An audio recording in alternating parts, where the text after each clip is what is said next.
Bonjour, bienvenue dans la série sur les bases de la mécanique quantique. Donc dans l'expérience avec un réseau, nous étions arrivés à la relation delta K égale 2pi divisé par L. Cela signifie que si nous avons un paquet d'ondes dont la longueur est plus petite que L, l'incertitude sur le nombre d'ondes doit être plus grande que 2pi sur L. Ou bien que l'incertitude sur le nombre d'ondes multiplié par la longueur du paquet d'ondes, que nous appellerons delta x pour le moment. Donc delta k fois delta x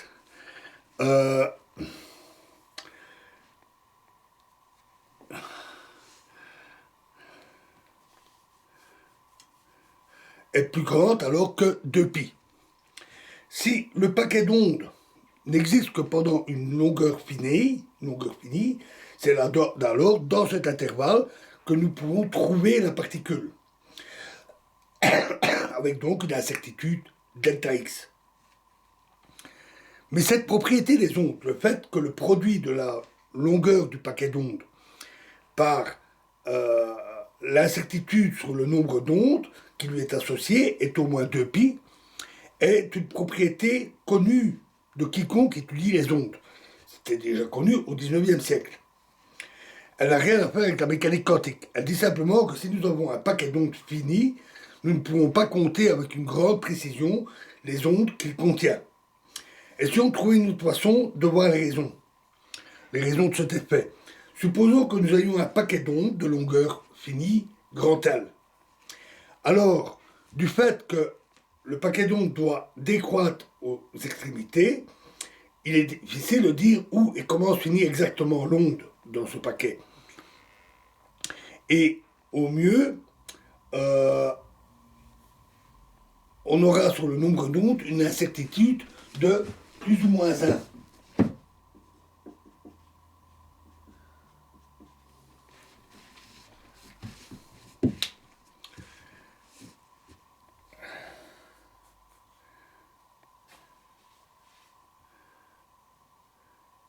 Mais le nombre d'ondes dans L, c'est KL sur 2pi. Le nombre d'oscillations, c'est KL sur 2pi. Donc sur le nombre d'oscillations,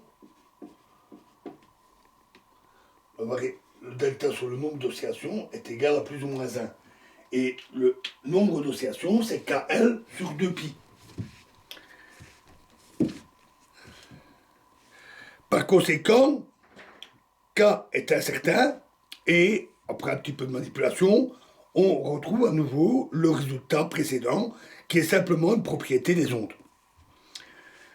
Tout cela marche aussi bien avec des ondes de l'espace, K étant le nombre de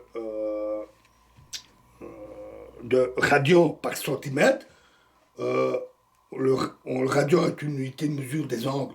Une oscillation complète correspond à 2 pi radians ou 180 degrés. Et L est la longueur du paquet d'ondes, ou avec des ondes dans le temps. Oméga étant alors le nombre d'oscillations par seconde, fois 2pi, et grand T, la durée dans le temps.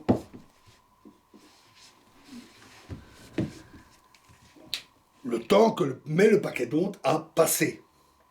Autrement dit, si nous avons un paquet durant seulement un intervalle de temps fini grand T, l'incertitude sur la pulsation est donnée par delta oméga égale 2pi sur grand T. Alors j'ai essayé d'insister sur le fait que ce sont là des propriétés des ondes et qu'elles sont bien connues dans la théorie du son par exemple. Le point important est qu'en mécanique quantique, cette fois, nous interprétons le nombre d'ondes comme une mesure de l'impulsion de la particule, suivant la règle P égale H bar divisé par K. H bar fois K.